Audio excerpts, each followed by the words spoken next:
And also, I guess the rote thing is it's such a fallacy, because there's all kinds of things we memorize by rote, like phone numbers and certain certain things but then we go back and we use them every day. And maybe you've got things from your childhood that you feel like the pi or Pythagorean theorem or something you feel like you don't use in your context. But my brother, who's an electrical engineer for AT&T, uses those things every day. So I think most of the knowledge we learn by rote as kids, it has a purpose, because it's got a practical outworking later on somewhere. And what could be more practical than our knowledge of God and our knowledge of ourselves in light of Scripture? And so it's the exact kind of thing that you want to teach your kids by rote, that you want to I even actually love the term liturgical. I wouldn't want to use that term negatively. Like, it's the kind of thing that you want to have as a regular rhythm or a regular liturgy in your family, so that you can call upon that knowledge when you do need it down the road. And so anyway, I just wouldn't be afraid of things being by rote or things being liturgical. Embrace that. Make it, something. This is just something we memorize as a family. This is something that is a part of our regular rhythm. That's going to be part of our spiritual discipline. Why? Because we believe we're going to need these truths one day. This is our way of kind of, same way you memorize things in school, putting it in our hearts so that when we need that truth later, it's there. And I think those times where you need the truth are more often there than we think. I think of a time where one of my children, referred to themselves as, but I'm good. And I asked them the question that they knew from the North Star Point, is God good? That no one is truly good except for God. And, it clicked. Not to shame your children, but just to just to help them see the conflict between, hey, there are things that maybe I'm learning from my culture, and it doesn't match up with what I know to be true. And what I know the Bible to say is true. There's certain things you don't want to shame your daughters about at the dining room table in front of their sisters, but you do want to pull them aside and challenge their thinking, challenge the way they're saying things, and say, hey, what have we taught you? What do you know to be true already? And does this thought you're having line up with that? A large part of the Christian life is reckoning our thinking and our emotions to be in line with what we know to be true, so that we're continuing in the things that we've learned. So there you go. That's good. Yeah, that's good. With this next question, I'm going to tweak it just a little bit, because I think you've hit on it a lot. That you've made a good case that catechisms, while they are very helpful for children, it's not simply children. Parents can be and should be absorbing those truths before they bring it with their kids, and be learning it alongside them. But what would you say to families? And you have young teenagers in your house. But with a family, so they don't have small children, they come to Christ and their kids are a little bit older. How can they implement that? And they say, well, that seems awkward or, just uncomfortable. What would your encouragement be to someone in that situation? Yeah, anything that you haven't done is awkward. Like, it's really awkward to go dance when you're not used to dancing. It's really awkward. So, and so I would say, to some degree, embrace the awkwardness and say, hey, but this is something, we've decided as a family we want to grow in this way, and so it's something we're going to do. Pick a time that makes sense, and so, with a teenager that has a ton of extracurriculars, you may not get to this every morning. It may be, or every evening. It may be that it's something you need to think about over breakfast, or at a different time of the day, or once a week, but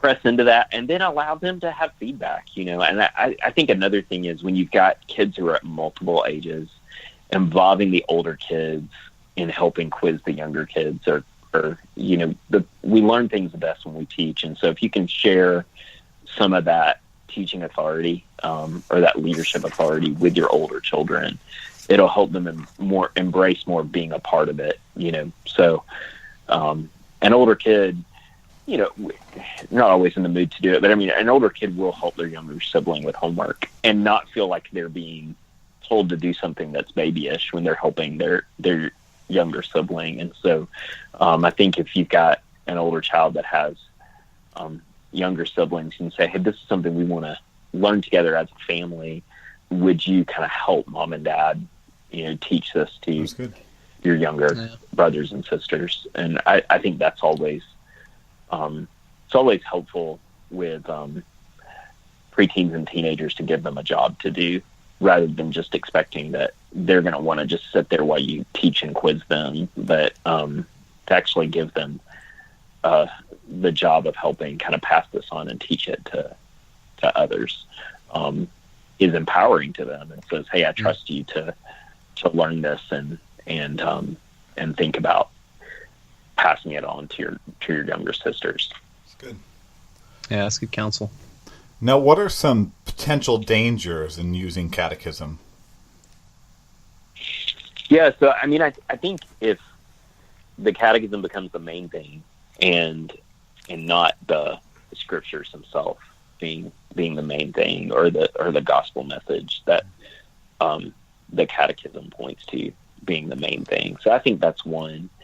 I think second, I think there's always the danger of similar way of saying what I just said again, but a little bit different ways. And that is that sometimes we can get kind of honed into our system our systematic way of thinking about things, and not know the story as a story. And the scriptures tell us a grand narrative. They don't just merely give us systematic thought, but they tell us a grand narrative. And so the truths we're learning should point us back to those stories where the truths are illustrated. So I think that's one potential danger. And so don't make it more than a tool. It's just a tool. It's not the gospel. It's one way of giving basic instruction to the next generation. And so don't make it more than a tool. And then don't make the catechism the main thing. Make the gospel and the Jesus and the scriptures that the catechism point to the main thing. I think that's it. I think also just knowing that any kind of teaching, you have to have godly character to do it well and teach with humility. And so hammer can be used to build a great chicken coop for your backyard, or it can be used to beat someone over the head. And so it's the character of the person using the hammer that determines the way it's going to be used. And so scriptures say, for a reason, watch your life and your doctrine closely. And so it's not enough just to have the answers to the catechism right and have watched your doctrine, but you have to watch your life as well. And as you're using this tool, use it gently. Kids are going to learn. Different kids are going to take to different methods. Different kids are going to learn at different paces. And so don't be discouraged if, I don't know, that oldest child has learned 45 questions already and the youngest one is still working on question number 3. Or it's just moving along at a slower pace. That's okay. Like, this is a tool, and be a gentle mother, gentle father who knows your children well and uses that tool as a mean to aiding the relationship, and not as an end in itself. You have to watch your life closely and know that you're not making disciples of the catechism. You're making disciples of Jesus. And so you want the catechism to point to him, and your life and character to point to him as well. That's good. Yeah, I think you're really right to point out, it's a tool to be used, and any tool can be misused. And it really does make me think, I don't think a lot of our listeners are going to be in movements that would use a catechism to confirm faith for confirmation or anything like that. But I think we can still face similar kind of dangers. We might use the catechism, the North Star Catechism, as a check off the box, check off the list. If you know all of these, maybe you're ready for baptism. Maybe you're ready. Maybe this means you're a Christian because you know all these points. But we have to understand that things are a lot more complex, especially when we talk about assurance of salvation with children than that. Yeah, I think that's absolutely right. And, you should plead with your children to believe the gospel. Whether they can explain it fully or not, you should plead with them to believe the gospel.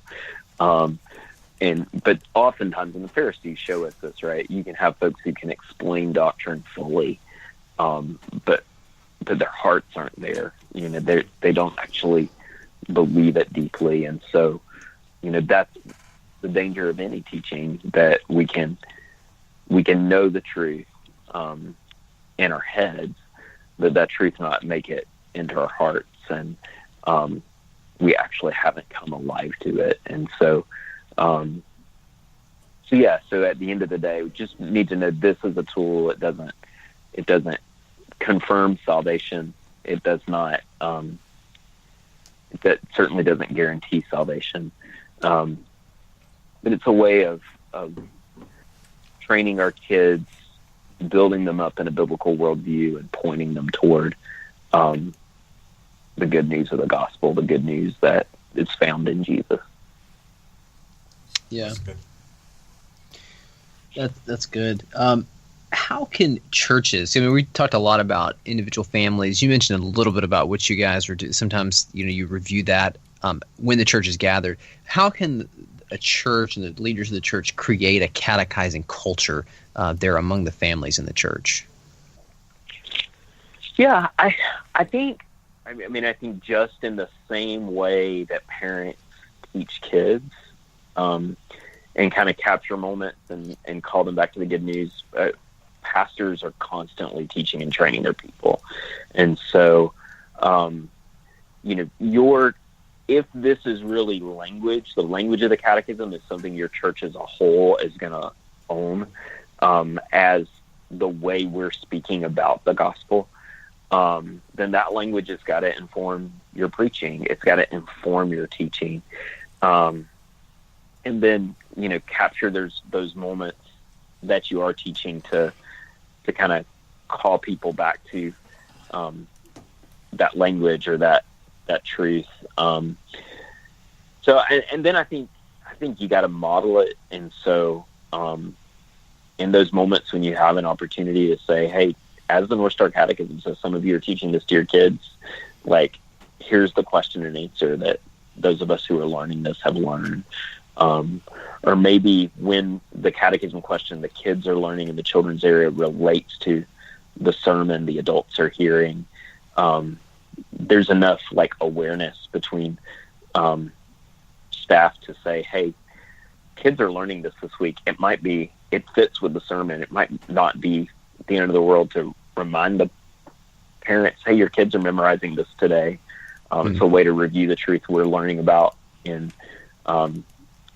our gathering with your family. And so I think it just being something you're talking about, the language of it being a regular part of your culture all of the time, modeling it, and then constantly training, intentionally teaching your family how to lead a time of family worship, a time of family devotions in their home, and modeling catechism being a part of that. And so I think those take-home pieces you have in children's ministry are really helpful, and to include that catechism question as part of that is really helpful too.